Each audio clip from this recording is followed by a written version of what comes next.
Muito boa tarde, bem-vindo à revista da semana, edição de 24 de junho. Hoje contamos, como habitualmente, com José Faustino e Silvério Cunha. Muito boa tarde, bem-vindos. José Faustino, começo precisamente por ti e a primeira notícia que marcou a atualidade é bem recente. A Ucrânia e a Moldova foram admitidos como países candidatos à União Europeia. De fora ficaram muitos outros que aproveitaram para apresentar essa candidatura, por exemplo, como a Geórgia e a Albânia. Mas a Ucrânia e a Moldova foram admitidos, países que estão ali na fronteira e de quem se tem falado também muito devido aos conflitos na Ucrânia e a Moldova, o risco que corre sobre isso, sendo um país que tem um território disputado com a Rússia. Boa tarde. Eu, pessoalmente, encaro com muita satisfação esta entrada, sobretudo da Ucrânia, sendo-lhe dado o estatuto oficial de candidato à entrada da União Europeia. Eu já aqui disse, e volto a dizer, que eu sei que isso não está previsto nas normas europeias, mas poderia-se ter criado, e ainda se está a tempo de fazer isso, um estatuto próprio, não sei dizer o nome, não sei como é que, uma coisa tipo um observador, um sócio honorário, não sei. Um estatuto próprio que permitisse. Eu sei que o estatuto de candidato já permite há determinados benefícios para o próprio país, nomeadamente a ajuda à candidatura, pareceres e muita coisa importante. De qualquer modo, em relação à Ucrânia, sendo um país em guerra, o que prejudica naturalmente para apresentar em tranquilidade e com toda a perfeição um processo de candidatura como estava inicialmente previsto, devia ser dado de facto um estatuto especial em que permitisse que a União Europeia, dentro das suas possibilidades e dos seus orçamentos, ajudasse a Ucrânia, para além daquilo que os países individualmente estão a fazer de ajuda militar e outro tipo de ajudas, que permitisse à Ucrânia algumas ajudas económicas. Tanto faz até mesmo de alguns incentivos, de algumas ajudas mesmo em termos de subsídios, como na intervenção de acesso aos mercados e tudo mais. E isso faria todo o sentido, embora seja um problema a nível mundial, mas o problema dos cereais, o problema das matérias-primas, que a Ucrânia é forte produtora a nível mundial, aqui a União Europeia podia ter um papel já mais importante e de mais ligação com a Ucrânia. Parece-me que isso seria uma jogada de grande alcance e não uma jogada ou uma visão míope, como a do nosso primeiro-ministro e de outros primeiros-ministros que é por essa Europa fora, com a conversa das expectativas. Na realidade, eles não queriam, não é? Porque a gente sabe que a Ucrânia é um país com 40 milhões de habitantes, sem guerra, é uma economia muito forte, vai crescer, com certeza. Portugal tem tendência a perder menos um ponto e fica muito bem classificado num aspecto de riqueza per capita, mas fica prejudicado porque aí perde subsídios, não é? Portanto, comparativamente, subimos digamos, na classificação, o que nos tira benefícios. É evidente que quem tem uma visão sempre de gosma, eu chamo-lhe assim, de estar à espera que venha dinheiro, que venham fundos, sempre à espera que o canudo, que a telha deite as moedas, deite o ouro, e não de aproveitar como se devia ter feito estes anos todos, de milhões e milhões que vieram para Portugal, para desenvolver o país, para o tornar mais atrativo, para a sua economia crescer, enfim, para tudo aquilo, ao contrário daquilo que se tem feito, como bem sabemos. O objetivo é, de facto, não fazer nada disso e estar sempre à babuge e na dependência dos subsídios. Ora, quem pensa assim vai ter prejuízo um dia mais tarde com a adesão da Ucrânia. Eu percebo que António Costa, que tem uma visão curta, na minha opinião, sempre aquilo que disse, da política, portanto é o viver o dia a dia, que não seja a favor da Ucrânia, que tenha, não vamos criar falsas expectativas e enrola ali aquela conversa, porque no fundo é uma conversa apenas de interesse e de egoísmo nacional, não é uma visão de futuro, de longos horizontes da coesão europeia, do desenvolvimento da Europa como referência, cada vez é menos no mundo, etc, etc, etc. Agora, e para finalizar, claro que a Ucrânia tem que ser entendida sempre e vista com uma atenção diferente e especial, porque a Ucrânia está em guerra, portanto, ela mesmo que queira, não é possível cumprir determinados requisitos que são necessários. É difícil, é impossível. Depois, em relação às liberdades e a certas condições da aplicação da democracia, também não nos armemos agora em santos e em educadores e grandes mestres da democracia, quando em casos como Portugal, e as classificações internacionais dizem-nos isso, é pouco mais que uma democracia formal. Atenção, não nos armamos agora em grandes moralistas a dar lições a este e àquele das liberdades e por aí adiante. Não é? E depois a Ucrânia também, numa situação de guerra em que não está a gozar, não pode gozar de plenas liberdades e tudo mais que uma democracia tem. Um estado de guerra em que está a viver. Também sabemos, é certo, é verdade, que a Ucrânia tem algumas arestas que necessitam ser limadas para ser considerado um Estado de pleno direito na área da democracia e como membro da União Europeia. Mas são coisas, na minha opinião, perfeitamente resolvíveis. Acresce que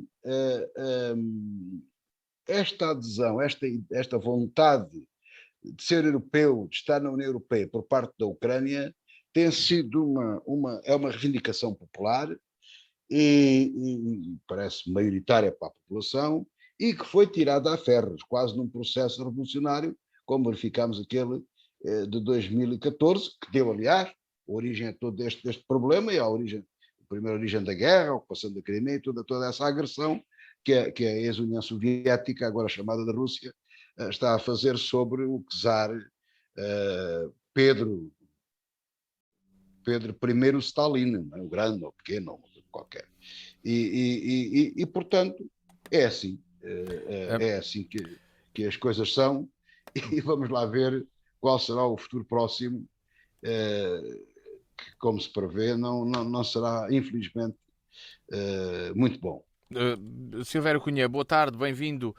Era de esperar que apenas estes dois países conseguissem o estatuto de candidatos e outros ficassem de fora, e o que é que isto também significa? Volto aqui à questão que o José Faustino já citou, do Primeiro-Ministro, falar em falsas expectativas que podem ser criadas nestes governos, nos governos destes países e nas próprias populações. Bom, boa tarde antes de mais. Eu acho que a questão enfim, a posição que a União Europeia, o Conselho Europeu tomou foi antes de mais uma posição simbólica, não é?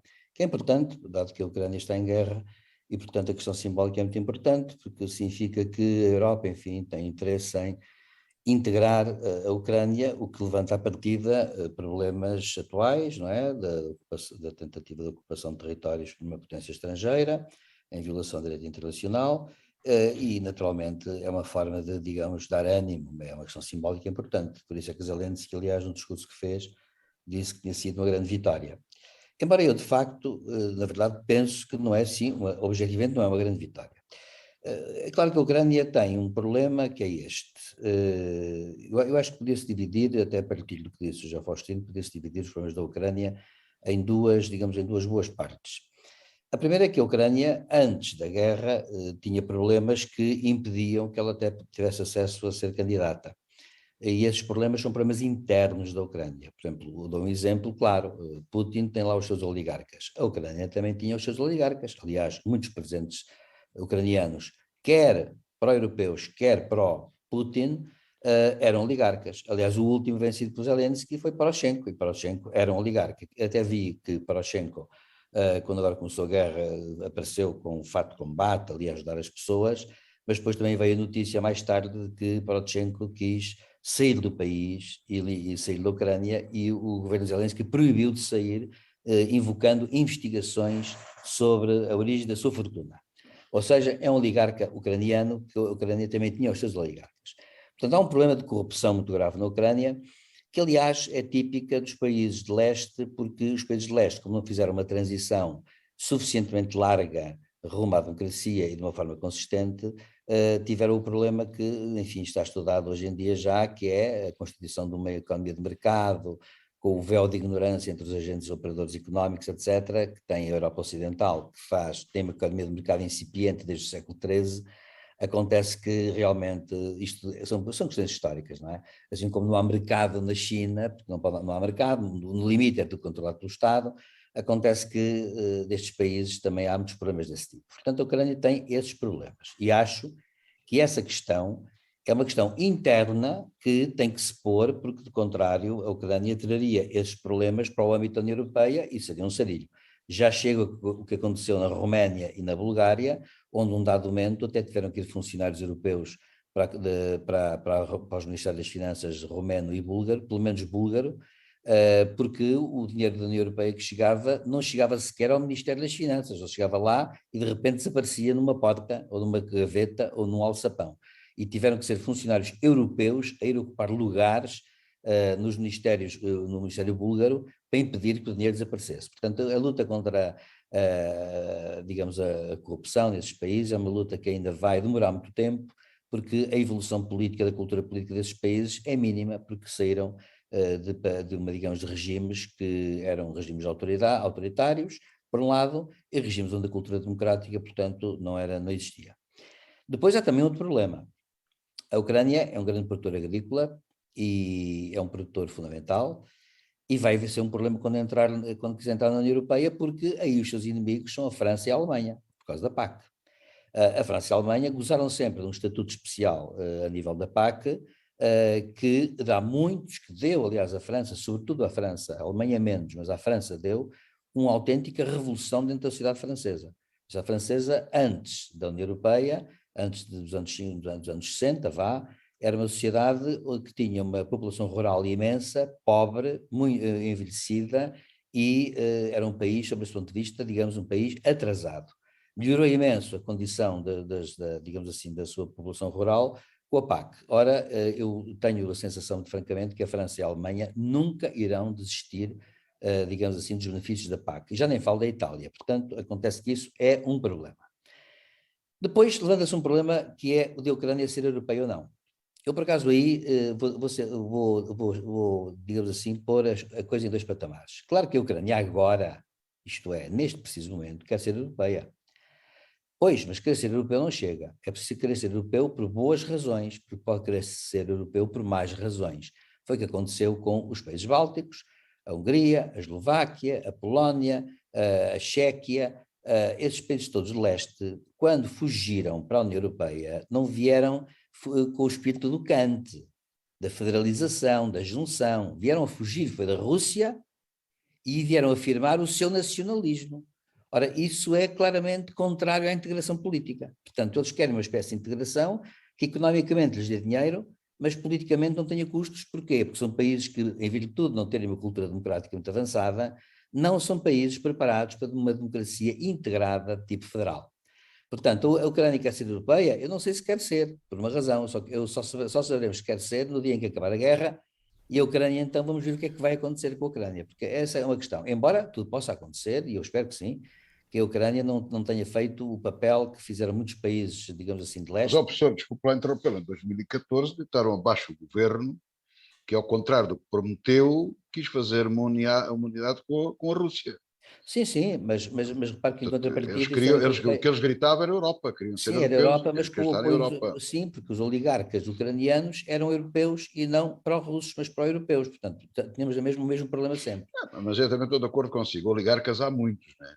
Oligarcas há muitos, até alguns que não são assim chamados e em países em que se diz que não há. É verdade, simplesmente os oligarcas que vêm do leste são oligarcas que têm uma característica especial, é que não têm cultura política nenhuma a esse nível. Ao menos os nossos oligarcas sabem pensar que vivem numa economia de mercado, ainda que possam ter posições... Não são oligarcas que se apresentem. Não são oligarcas que se apresentem, tem toda a razão, é verdade. É verdade, não são oligarcas que se apresentem, tem toda a razão. Bem. Portanto, são oligarcas mais rudes.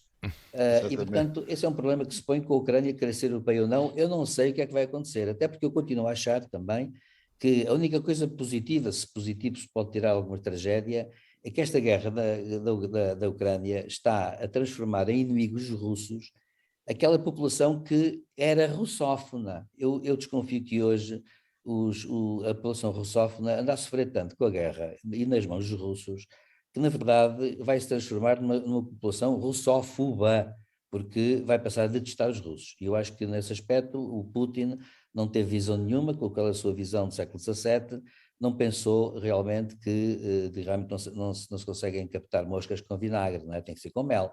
E, portanto, acontece que, evidentemente, ele não soube fazer as coisas. E, portanto, baseado nos... eu penso que essa é a única coisa que, de facto, diferencia a Ucrânia dos outros países de leste, penso eu, com toda a franqueza. Por fim, para concluir então, professor. Eu não creio que, muito francamente, a Ucrânia vai ter um problema que vai ser este. Eu nem creio até que a questão se ponha aí para Portugal, por uma razão. Porque a Ucrânia vai ser um país que, quando quiser estar em condições para voltar, ele primeiro tem que ser reconstruído e, neste momento, talvez 200 mil milhões de euros não cheguem. Ponto 1. Ponto 2 e último. Eu creio também que a Ucrânia vai ter um problema que é um problema de cultura simbólica. Vai ser um país fortemente traumatizado e vai ser um país que, a partir de um certo momento, isso vai ter efeitos políticos, sociais, psicossociais, etc. E para integrar-se na Europa, isso vai conduzir a muitas questões, vai levar a muitos problemas que, de algum modo, vão pesar. Espero que, nesse sentido, corra tudo bem, porque esse lado é um lado em que as pessoas concretas não têm culpa nenhuma e, portanto, têm direito, digamos assim, inevitavelmente têm que ter os seus traumas. Mas isso é um problema que, de facto, e agora acabo, o não criar expectativas à Ucrânia, eu acho que é importante por uma razão também, porque o pior que pode acontecer é criar expectativas e depois não se cumprirem, porque isso cria um ressentimento do diabo. Os albaneses, que querem vir e agora ficaram à porta, a Ucrânia preenche muito menos requisitos que muitos países do Antigo Leste preenchem, até que a Turquia, inclusive muitos requisitos que a Turquia preenche, e acontece que esta história de se entrar por razões puramente políticas de momento, são questões que depois toda a gente sabe que vai ser assim, vai haver um abrandar desses princípios todos, e quando abrandarem esses princípios todos, vamos ver o que é que resta. Eu terminava dizendo uma coisa que é importante. A maior parte do que está aguentado neste momento, a Ucrânia, é o facto de, segundo sondagens que foram feitas recentemente em vários países europeus, nomeadamente os mais importantes, cerca de 80% da população está de acordo com as sanções e com os sacrifícios, sabendo os sacrifícios que vêm aí. Porque é bom saber que 80% está de acordo. Mas é bom saber que em muitos países, parte da população não está. E países completamente ocidentalizados, como a Holanda, por exemplo. E acontece que, por conseguinte, vai haver um problema que é este. O que vai aguentar, o que está a aguentar é esta tomada de consciência europeia sobre a situação. Agora, até quando é que se vai aguentar isso? E é nisso que joga o Putin, diga-se passagem, é que vamos ver. E eu espero que aguentemos muito, porque se não aguentarmos muito, vai ser um descalabro, que nessa altura a Ucrânia vai passar a ser considerada um mal menor para ser posto um bocado na prateleira. Ora, da admissão da Ucrânia e Moldova como candidatos à União Pode Europeia, ser, passamos para as eleições. pode ser mais uma região da Rússia. Onde é a Finlândia, a Suécia, ele continuará a invadir. Pois, continuará. É um perigo. Se a população estiver de acordo com ele continua. Sem dúvida, sem dúvida. Não há dúvida nenhuma disso. Partimos para as eleições que aconteceram em territórios próximos, em França e também em Espanha, concretamente nas regionais da Andaluzia, mas isso já lá vamos. Começamos pela França, até porque antecipámos a segunda volta das legislativas na passada semana. Pergunto, José Faustino, se achas que a análise que fizeste na semana passada acabou por se confirmar nas urnas com o crescimento dos extremos em França, ou não?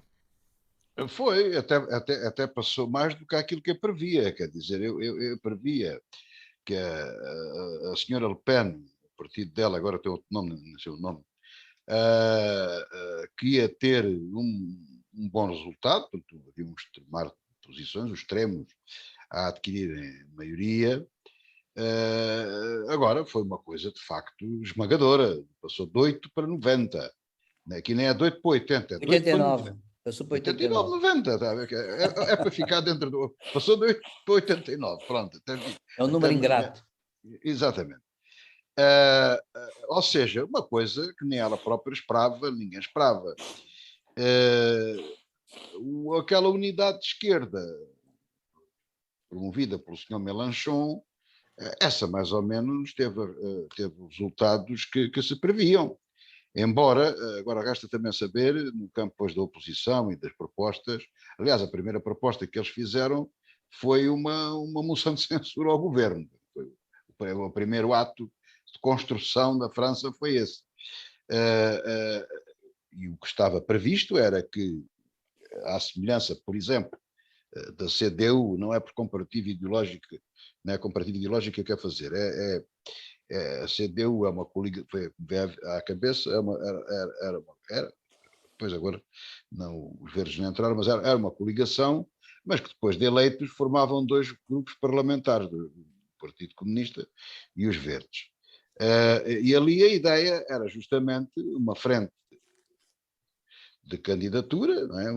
E depois formarem os seus grupos parlamentares. Vamos ver se será assim.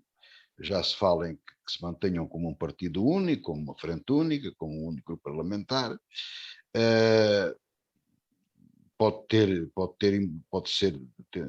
Resultar para certos objetivos políticos, mas há uma coisa que dá um sinal que eu não sei se ele é verdadeiro, se é falso. Eu tendo a aceitar que só o facto de se pôr esta hipótese é que ele é mais verdadeiro do que falso, de que de facto houve um extremar de posições na esquerda, incluindo o Partido Socialista, e onde eu chamo a atenção, muitas vezes, de coisas que aqui tenho dito em referente em relação ao nosso próprio Partido Socialista em Portugal.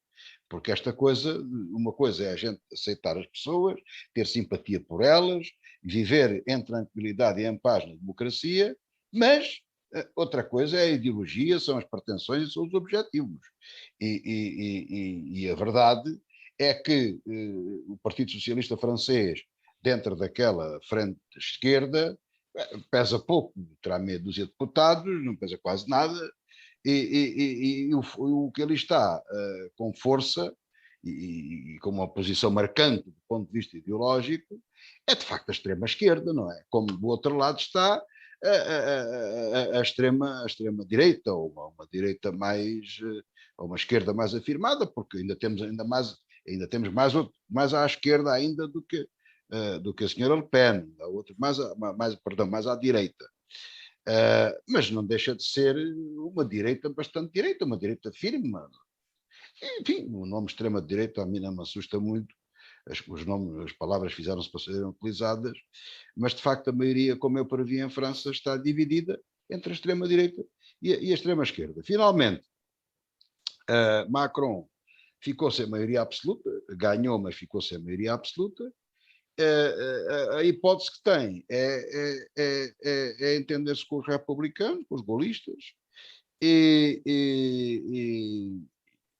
isso não vai ser fácil. Isso não vai ser fácil, porque a origem de Macron, do seu partido e tudo mais, a origem é a mesma, e os republicanos sabem perfeitamente que, assim como aconteceu aqui em Portugal, a gente é bom sempre fazer estas comparações, o Partido Socialista esgotou o PC e o Bloco de Esquerda, também na França o partido de Macron esgotará os republicanos. Eles sabem isso perfeitamente e não lhes interessa nenhum entendimento muito mais que não seja uma convergência parlamentar se chegar aí. Parece que as coisas vão nesse sentido, mas não muito mais do que isso, porque arriscam-se a desaparecer. Agora, isto são avisos importantes, e tratando-se da França, com todas as coisas boas e más que tem, a França teve sempre características muito próprias,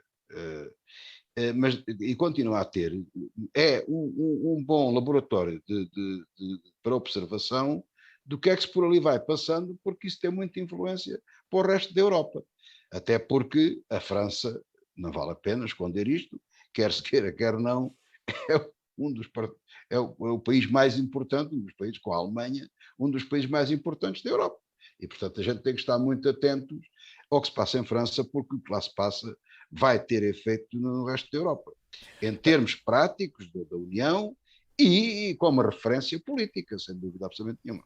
Silvério Cunha, há uma semana atrás referia a importância ou a expectativa dos republicanos não desaparecerem, ao contrário do que tinha acontecido nas presidenciais, e o Partido Republicano teve mais de 60, conseguiu eleger mais de 60 deputados.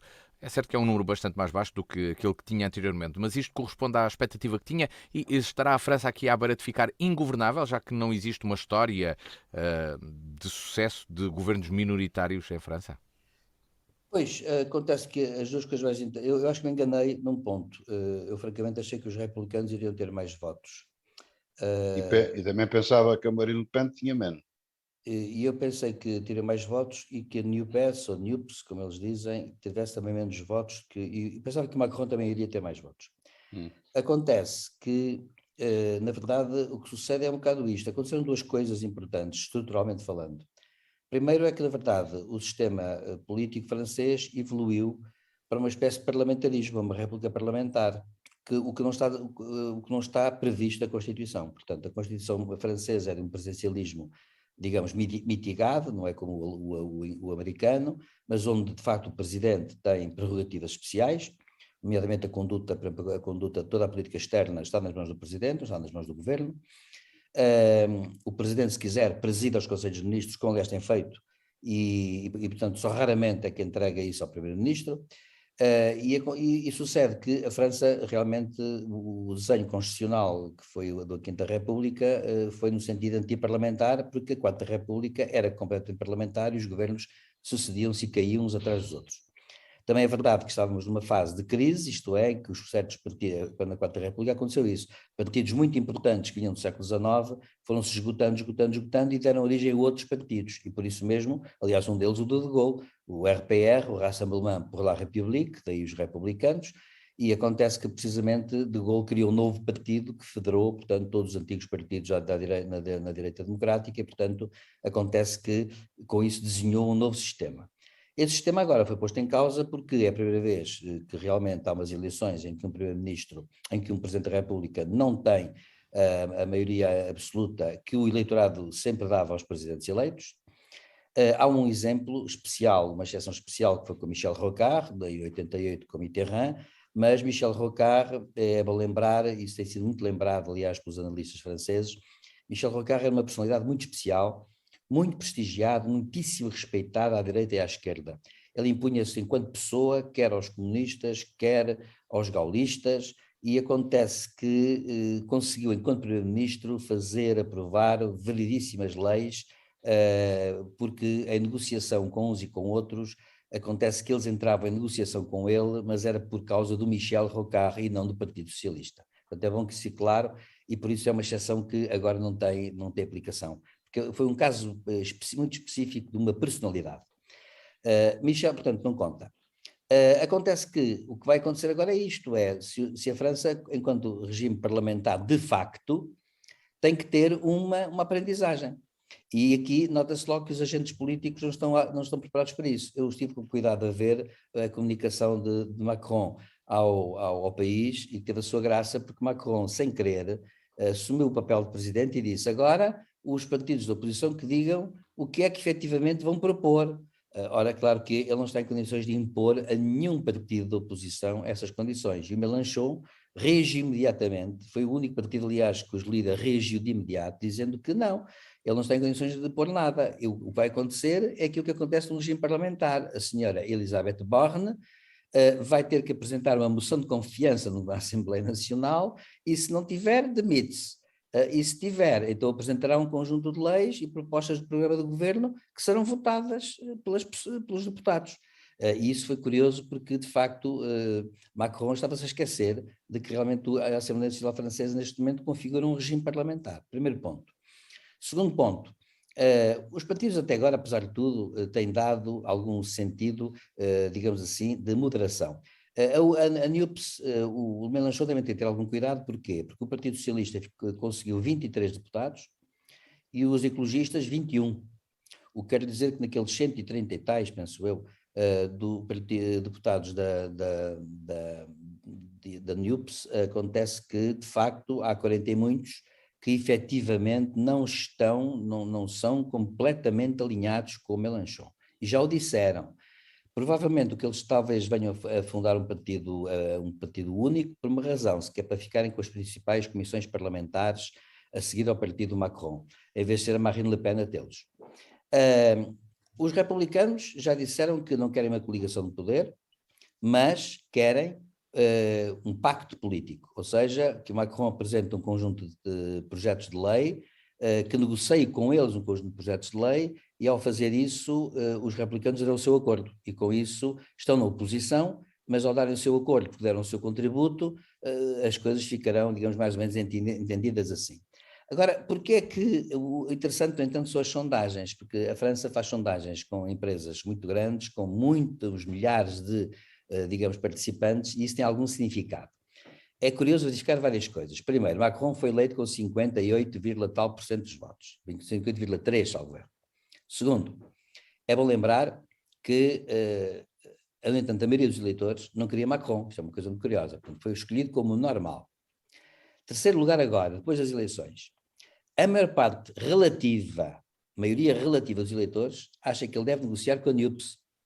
Em segundo lugar, com os republicanos, e só em último lugar, com o Rassemblement Nacional da Marine Le Pen. No entanto, são diferenças mínimas, de género 28%, 25%, 24%, assim uma coisa. Portanto, não é significativo.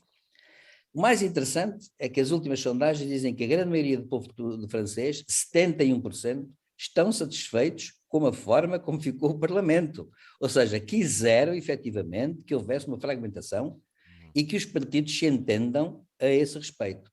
Há uma coisa que em França, que é um país que entre as duas eleições, entre a guerra da Ucrânia e as eleições, é o país que ainda hoje, ao almoço, comentava com colegas, o seguinte, ontem até isso foi mostrado numa televisão francesa, foi o país que mais publicou livros de política, porque de facto os franceses nesse aspecto são um povo que lê mais que o nosso e interessa-se mais, e há de facto livros de todas as espécies, de todo lado, sobre a questão, o momento político. É espantoso como em 3 meses escreveram data de livros. Mas a questão interessante é que, de facto, o povo francês, pelos vistos, como em qualquer momento de crise, optou por uma fragmentação. Para quê? Para obrigar os agentes políticos a jogarem numa coisa que eu acho que é interessante até certo ponto, que é, muito bem, o que conta agora são certas medidas, de fundo umas, concretas outras de imediatas, e os partidos têm que apresentar as suas soluções e têm que apresentar as suas soluções, mostrarem aquilo que valem. E agora eu queria terminar com 2 coisas breves, e uma delas continuará porque mesmo para concluir, para podermos falar da Andaluzia, então. Para a Andaluzia. Mas antes disso, só para dizer o seguinte, é curioso que o partido, em França, como já aqui disse, os canais franceses têm grandes debates de muito tempo com os principais atores políticos. Ontem, por exemplo, esteve durante mais de 2 horas, num canal francês, o secretário-geral dos republicanos, um jovem, muito jovem, 30 e tal anos, e acontece que ele apresentou a questão de uma forma muito diferente. E, de facto, é curioso que os republicanos, talvez porque seja um partido que sofreu a maior humilhação de todas, não é? Com 4,9 para a Pécresse, que é uma pessoa de grande valor, pessoalmente, deve dizer-se, e grande prestígio na sociedade francesa, só teve 4,9% das presidenciais, mas os republicanos estão a tentar reconstituir-se depois também de se terem visto livres do Sarkozy. E ele ele deu respostas muito interessantes e muito curiosas, porque quem estava a ouvi-lo parecia que não era não era o partido do Le Républicain. Não no sentido de ser à direita ou à esquerda, não é isso, é a metodologia. Ele propôs uma nova metodologia para se entenderem os partidos todos. E, portanto, os republicanos estão neste momento a querer desempenhar um papel que discursivamente é interessante, porque é um papel de moderadores do sistema político. Isto é uma coisa muito interessante, não é? E, portanto, os republicanos estão a ganhar pontos a esse nível. Por fim, eu queria chamar a atenção para uma coisa que depois abordarei através da Andaluzia também, e também já agora aconteceu uma coisa em todo o mundo, que foi a Colômbia pela primeira vez elegeu um presidente de esquerda. Acontece que há, no entanto, uma coisa para a qual queria falar, e iria falar na Andaluzia, mas aí calar-me-ei e não falarei nisso, porque engloba já isto, que é o seguinte: ele já morreu, mas as obras dele continuam. Houve um grande, portanto, eu digo porque ele já morreu, mas de facto as obras continuam.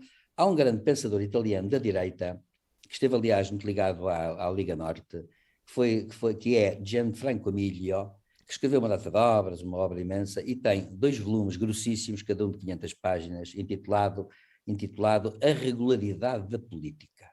E ele, que era um homem muito polémico, juntou-se à Liga Norte, mas era adepto de um certo federalismo e tal, e como sempre esses autores são muito influenciados por autores dispares, era meio anarquista, mas depois foi influenciado por Carl Schmitt, que foi nazi, etc. E acontece que Milho diz uma coisa curiosa, diz que, de facto, a política tem um pêndulo em que é tudo muito regular, dentro da irregularidade. E ele diz que é muito frequente estas crises depois serem crises que vêm fundar uma espécie de novo equilíbrio, porque os autores políticos, se forem inteligentes, criarão um novo equilíbrio.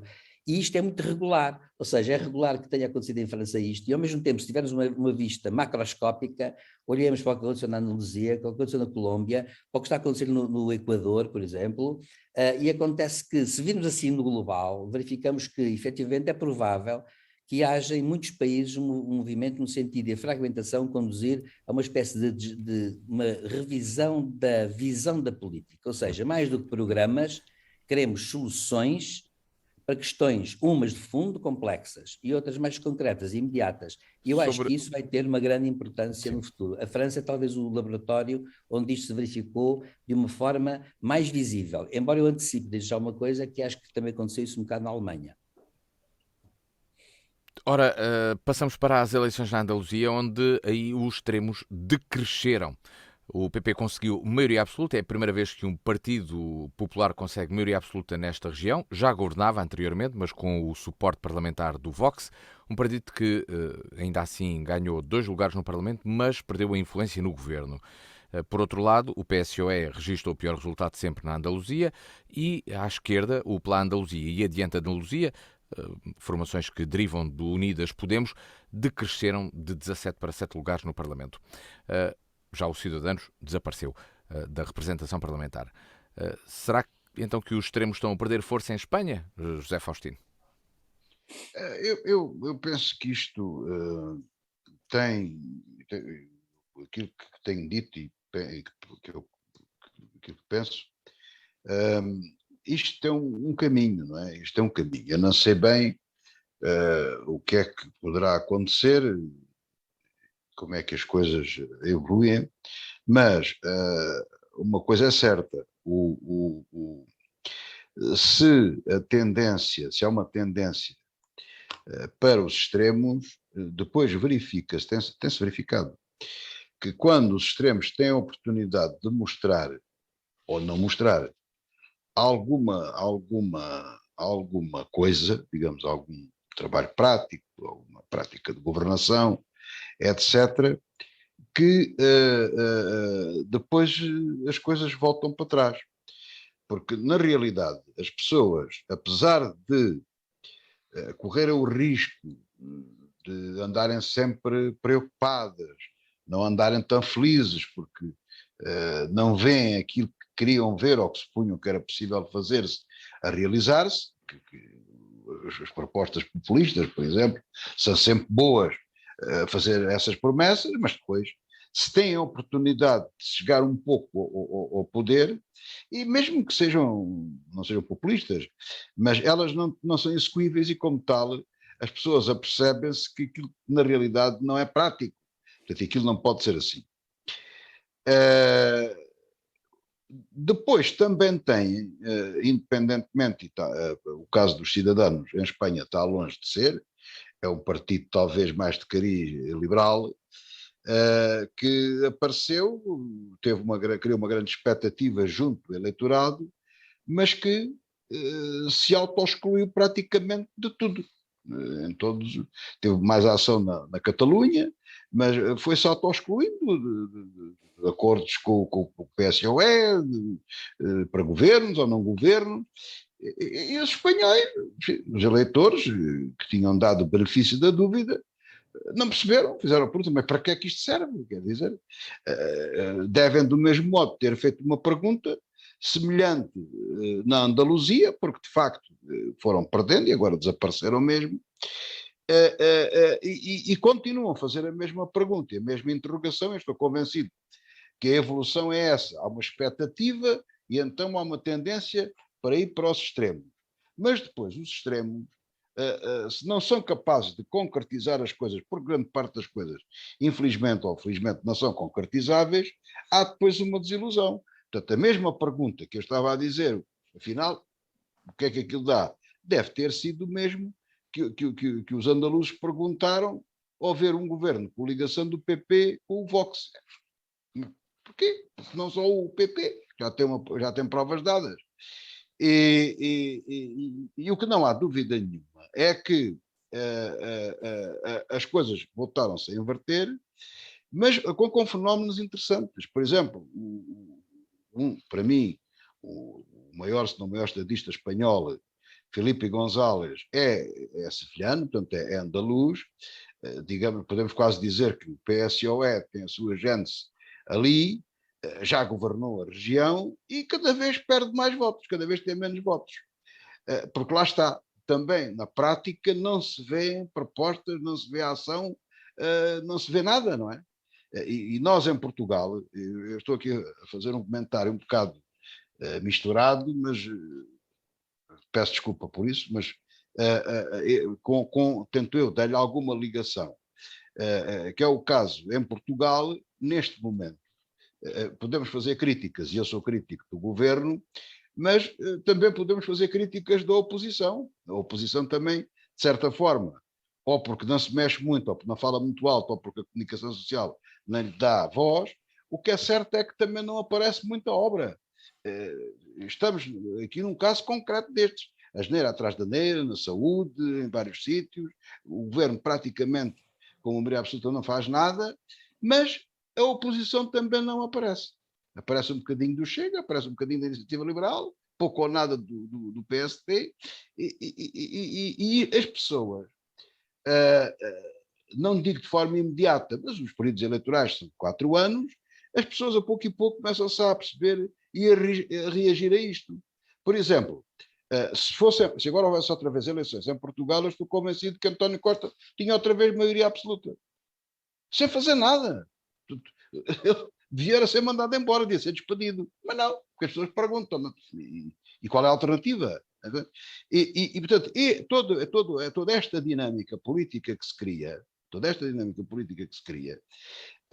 ela depois vai evoluindo. O professor Silvério Cunha explicará isso com certeza muito melhor do que eu, porque é um estudioso destas matérias, mas na realidade estas dinâmicas que se criam, de facto, extremos, é o caso da França, mas que não sabemos como é que evolui, mas porque as pessoas depois também não se apercebem, nem veem obra concretizável.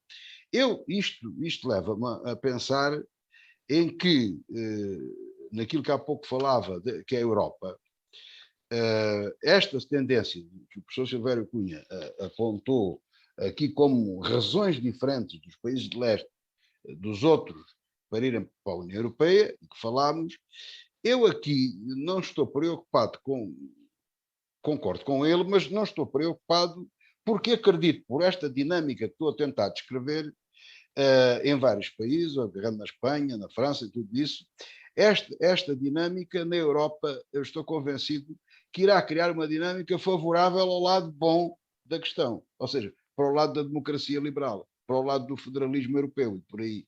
Porque a tendência é realmente essa. Se nós compararmos, vai-se começando a comparar, temos várias coisas para ver e para verificar, não com o conhecimento de causa como as pessoas que lá habitam, mas nesta dinâmica toda que estamos a viver, são sítios de observação a Turquia, a Hungria, a Polónia, tudo aquilo está em transformação. E esses dos países de leste que eu aqui puxei à colação. Mas de cá também toda esta transformação se verifica. Eu não conseguia prever, nem ouvi grandes previsões, se calhar até a fazer, se me dissesse para aqui a querer adivinhar, até faria ao contrário, diria eu, para a próxima, isto há 4 anos atrás, na Andaluzia e nos outros sítios, o Vox sairá mais reforçado. Estamos, por exemplo, a ver que o PP em Espanha teve uma grande quebra, mas que está, de um modo geral, em todo o lado, a subir.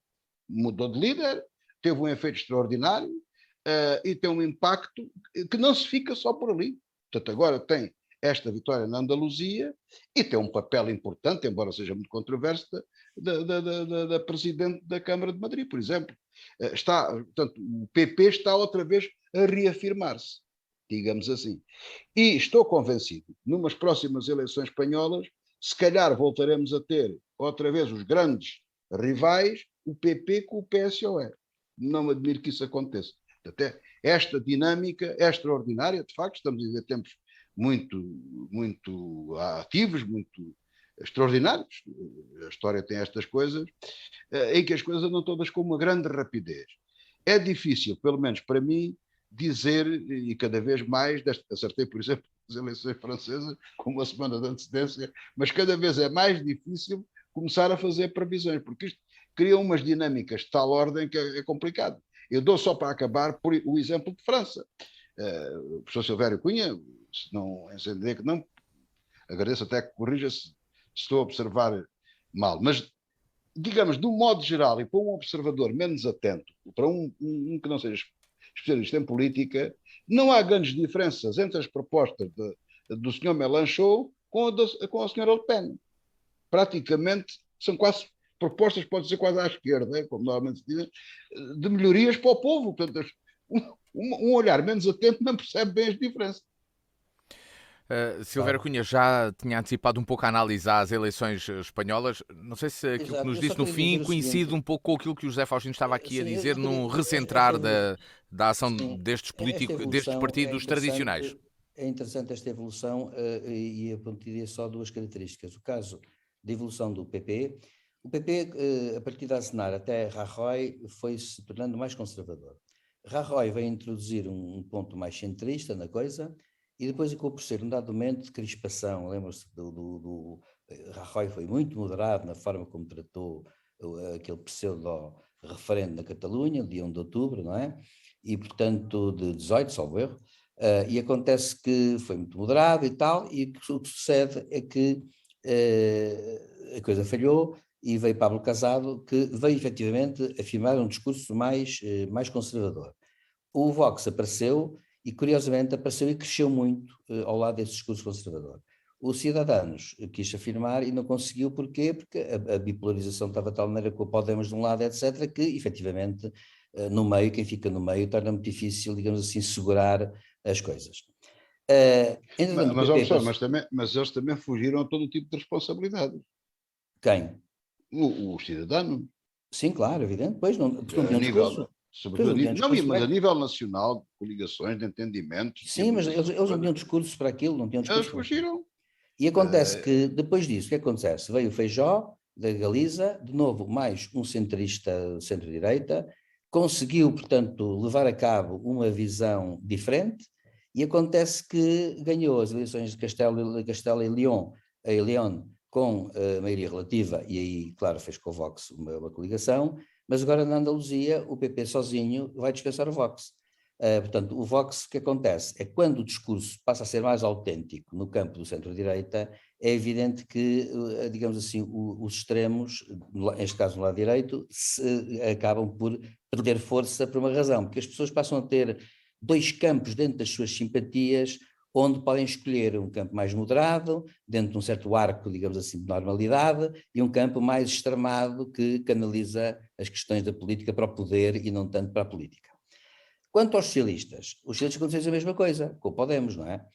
Os socialistas hoje em dia, europeus e mundiais, têm um problema pela frente, que é o seguinte: estamos a assistir a várias eleições, há bocado falei na Colômbia, podia ter falado no Chile, onde também ganhou um presidente à esquerda, claramente à esquerda, mais à esquerda que os socialistas, e que são tipo Mélenchon, que aliás vem do Partido Socialista Francês, mas que depois se radicalizou e saiu.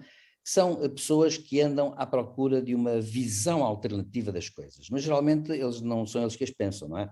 Mas olhando para a grande, digamos, duração, o que é que se nota? Nota-se que os socialistas e sociais-democratas tiveram até hoje 3 grandes evoluções. Uma, que foi a primeira, em que eles abandonam o marxismo, basicamente, foi quando os comunistas aparecem e se cindem dos sociais-democratas.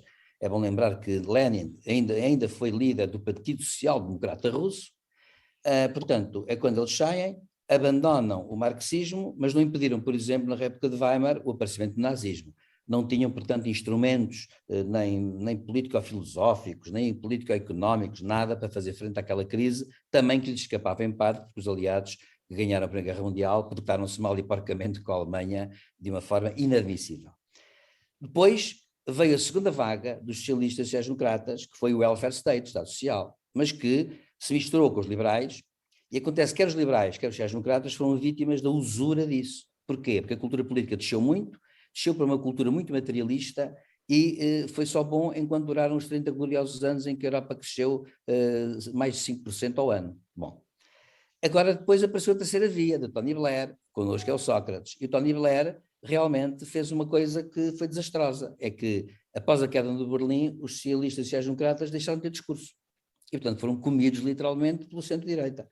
Às vezes querendo ter autonomia, podendo tê-la, mas não vão muito longe. É o caso, aliás, que se passa também aqui um bocado na Península Ibérica.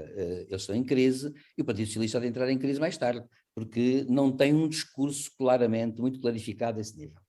A quarta geração está a aparecer. Neste momento, há já muitos livros, de muita gente que investiga na história da teoria política, que do lado social-democrata está a aparecer com novos livros e tudo isso. Agora há muita coisa publicada já. Mas claro que isto vai demorar mais uns 10 anos a aparecer junto do público, da opinião pública e dos militantes, para criar uma cultura política diferente. E claro que vai traduzir uma nova social-democracia que vai ter que aparecer. Vai ter que aparecer uma nova social-democracia. E esta é que é a questão, portanto, o que se nota é que num momento de crise como este, há portanto aqui uma tensão e sempre que os líderes, aqui ainda estamos na posição de líderes, quando os líderes aparecem com um discurso diferente e mais autêntico, as pessoas preferem-nos. E acontece que, eu acho que foi o caso de Feijó, do PP, que de facto é um bom político, segundo dizem, é um político que na Galiza levou sempre a cabo, no governo regional da Galiza, uma política considerada muito, muito consensual, muito aberta aos consensos, etc. E ele agora está a querer praticá-la para o conjunto da Espanha. E estás a verificar que uma grande parte do eleitorado está a aparecer a dizer, este homem convence-nos. Agora Sánchez vai ter que fazer uma coisa muito simples, que é ou adota medidas concretas de combate à crise, ou então vai ser um desastre. Porquê? Porque ele, na verdade, ainda está numa espécie de prolongamento da terceira via, que ninguém sabe como é que acabou e até onde é que vai, mas que está a acabar está, e que está em crise está. Portanto, eu julgo que é um movimento de transição neste momento. Por isso é que eu penso que, contrariamente ao caso francês, o caso espanhol, a meu ver, é mais clarificador, porque eu não me admiro nada, com toda a franqueza, que o PP ganhe as próximas eleições legislativas em Espanha, o Podemos e o Vox percam alguma coisa e o PSOE recupera um bocadinho, mas voltemos a uma espécie de tradição normal entre o PSOE de um lado e o PP do outro. Ora, aqui em Portugal, a Iniciativa Liberal propôs que cerca de 20 ordens profissionais sejam extintas. Ele diz que as ordens são benéficas para a sociedade nos casos em que a natureza da profissão exige uma prática continuada, séria e certificada, relacionada diretamente com os direitos fundamentais dos cidadãos e que não implica que haja exclusividade nessa certificação. Ora, também uma das críticas que se tem colocado é que muitas ordens profissionais têm assumido um papel que não é propriamente de ordem profissional e têm se transformado em corporações de defesa dos interesses instalados nessas profissões, dizem os liberais. José Faustino, é necessário fazer isso nestas profissões, em muitas destas profissões? É uma proposta que pode fazer sentido? Bom, eu já há muito tempo que tenho algumas reservas sobre esta questão das ordens. Tenho respeito pelas ordens profissionais e tenho respeito, sobretudo, pelas associações e pelos sindicatos, as associações patronais e os sindicatos.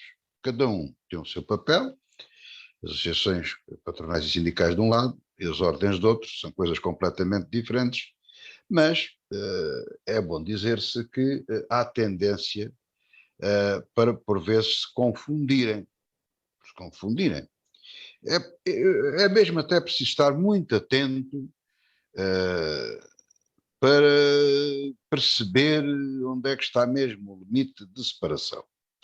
Bem, isso faz parte da vida, faz parte das sociedades, e não me parece que seja por aí que vem mal ao mundo, devo também dizer, porque as grandes questões reivindicativas, as grandes defesas da classe, etc., Isso cabe com certeza aos sindicatos e as ordens patronais e as associações patronais da defesa das empresas. No que diz respeito aos profissionais liberais, e penso que é aí que está a gente da questão, o professor Silvério Cunha pode nos ajudar aqui nisto, porque sabe muito mais do que eu, pelo menos, porque na origem disto, porque eu intuitivamente a ideia que tenho sobre as ordens é que a Iniciativa Liberal faz agora esta proposta que eu ainda tive a ocasião de ler, que fala sobre questões de direitos e garantias fundamentais, etc. Eu vejo aqui esta necessidade de uma entidade, de certa forma, de autorregulação, ou de corregulação, se quisermos, que são as ordens, que fazem sentido, digamos, em profissões que nós normalmente consideramos profissões liberais. E eu digo 2 exemplos de quais são. Que todas elas têm não é que elas sejam mais importantes do que outras, não é isso. É o efeito que têm perante a sociedade, mas sobretudo perante o ser humano, perante o indivíduo. Porque um médico, a boa ou má prática médica, da boa ou da má prática médica, pode depender a vida ou a morte do cidadão. E, portanto, isto não são coisas para brincar. Dir-me-ão, bom, tem os enfermeiros e por aí adiante. E por isso é que eu, pessoalmente, tendo bastantes dúvidas, não podia fazer, mas mesmo que o pudesse, se calhar não o fazia, de me opor a que isso fosse surgindo. Posso dar a minha opinião, tenho muitas dúvidas, acho que já são ordens a mais, toda a gente quer ordens, mas também admito que haja casos ali de fronteiras, como o caso dos enfermeiros, como digo, que sim, talvez justifique. Mas depois, se formos mais para os auxiliares da enfermagem ou qualquer coisa, aí acho que já para, não sei se tem ordem, se não tem, mas chega a um ponto em que de facto se exagerou. Mas continuando o meu raciocínio, íamos na questão da saúde, que é a mais importante para qualquer ser humano, que é a vida ou a morte. Depois temos a liberdade. É difícil dizer o que é mais importante, se é a vida, se é a liberdade, mas a liberdade. Ora, o direito dos advogados são quem defende os cidadãos. Portanto, da prática deles pode depender a liberdade ou a não liberdade do cidadão. Isto tem que ser uma profissão também muito bem regulada e com uma coisa muito bem feita e regulada e vigiada, não é no sentido policial, mas tem que, de facto, haver uma atenção permanente sobre os profissionais que exercem isso. Outra ordem que existia sempre, foi desde sempre, a ordem dos engenheiros. Bom, porque também da prática da engenharia, e normalmente os engenheiros, nesse tempo, quando isto tudo surgiu, e a ideia que nós temos na cabeça são os engenheiros civis, os engenheiros de minas, etc., que dos seus cálculos, da prática do seu trabalho, também podiam morrer muitas pessoas. Podia haver desastres, havia uma responsabilidade muito grande perante a sociedade e perante o ser humano. Dito isto, parece-me, salvo melhor opinião, excessiva, de facto, o número de ordens por não se justificar. Ou seja, penso que em certas situações não é nada que uma associação deontológica, uma qualquer entidade, não resolva. Se chama ordem ou não, enfim, não é o mais importante. Finalmente, verificamos, devido ao desenvolvimento da nossa sociedade, felizmente as coisas foram evoluindo economicamente, as pessoas tiveram mais posses e isso permitiu que a juventude, a rapaziada nova, não é? Que tirassem, e como hoje acontece, tivessem acesso quase universalmente a cursos superiores. E escolhessem cursos superiores e tirassem cursos superiores e que se tornassem profissionais com licenciaturas. Ora, o que é que acontece? Isso metido no mercado do trabalho, exceto os médicos que têm travado isso é um problema que eu aqui disse na semana passada ou na outra, sobre a questão da crise dos hospitais, que é o primeiro problema que tem que ser resolvido, é que não pode haver, e há falta de médicos, tem que haver formação de mais médicos, porque se não há limite para os engenheiros, não pode haver limites para os médicos. Eu repito isto. Mas o que aconteceu foi, como apareceu um excesso de profissionais ou de candidatos a profissionais, as ordens, além de regularem deontologicamente as profissões e de servirem de autorregulação ou corregulação, como quisermos, mas como entidade reguladora, também funcionaram como um filtro, uma filtragem de quase professor ajuda-me nas ordens secretas, coisas práticas quase iniciáticas. Sim. Não é? Os iniciados passar por uma prova que podem então depois ser os cavaleiros ou os mestres ou qualquer coisa, não é? Exato. Quer dizer, passámos quase a ter isto, o que me parece Para concluir então, José Faustino. O que me parece de facto excessivo. E é aí que me parece que a iniciativa liberal, como o próprio nome indica, e a ideologia deles diz, que aponta, porque pode haver, de facto, uma deformação à liberdade de mercado e ao normal e livre funcionamento numa democracia liberal. Pode, de facto, haver. E por isso há aí propostas para corrigir algumas normas em relação às ordens profissionais, e a iniciativa liberal foi mais longe, logo extinguindo umas quantas, que eu acho que nesta altura do campeonato isso não é execuível. Embora possam ter razão do ponto de vista político e seja bem explicado, certamente estará. Aliás, a iniciativa liberal já nos habituou a isso, fazem propostas bem feitas e fundamentadas. Todavia, não me parece que isso seja execuível neste momento em que vivemos, a coisa chegou ao ponto em que chegou. Pode travar o surgimento de novas, isso sim. Agora, o que tem que se resolver é a filtragem, isso de facto é contra a liberdade de mercado. Tenho de pedir ao Silvério Cunha alguma síntese, porque já ultrapassamos a nossa hora. Vou dizer 3 coisas. Para esta análise à proposta de distinção de ordens profissionais. Vou dizer 3 coisas. Este é um daqueles pontos raros em que eu estou de acordo com a iniciativa liberal. 2, é bom lembrar que as ordens profissionais não são entidades privadas, são organismos de direito público, têm poderes otorgados pelo Estado.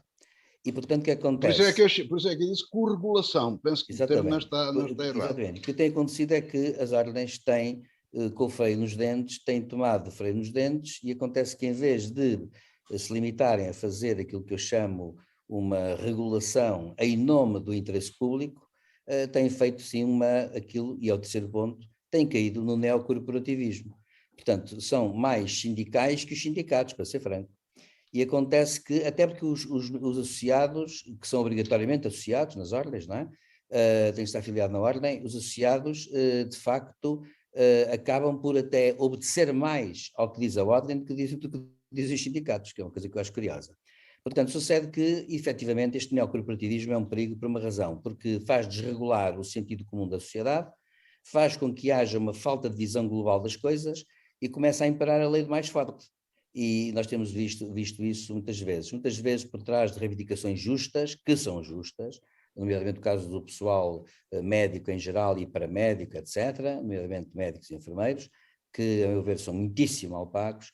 Acontece que eu acho que, de facto, tem havido um abuso desses princípios a que as ordens deviam estar adstritas. E acho muito francamente que a coisa assim não tem pernas para andar. Por uma razão, porque de facto qualquer dia há ordens por tudo e por nada, e acontece que, aliás, como se sabe, já há 20 e tal ordens ou 20 ordens reconhecidas, mas há propostas de criação de mais não sei quantas. E eu vou ser franco e termino sendo mais radical. Eu acho que tem que haver mesmo um código grande nas ordens, por uma razão, e já. Porque se agora mantivermos algumas e não permitirmos outras, os critérios deixam de ser iguais e passamos a permitir que haja ordens que preenchem certos critérios e outras que não são, porque tendo, no entanto, a capacidade de preencher os mesmos requisitos. Portanto, eu acho que tem que haver mesmo uma quebra no conjunto das ordens e temos que voltar, digamos assim, a um outro tipo de critério. Eu não vou alongar-me sobre isso, porque não sei o suficiente para dizer quais seriam os critérios ideais, mas eu acho que temos que partir do critério inicial que deu origem às ordens, que é organismo de direito público, que o Estado delega competências no sentido de quê? De melhorar efetivamente o trabalho dos associados e de, sobretudo, de lhes conferir um estatuto que seja fiável. E o José Faustino chamou a atenção para esse ponto e é importante. É que é bom dizer uma coisa, é bom dizer que não pode acontecer isto. Não pode acontecer, por exemplo, que as pessoas estejam, por exemplo, se nós estamos dependentes, vamos ao hospital, estamos dependentes das pessoas que lá trabalham e depositamos eles a nossa vida.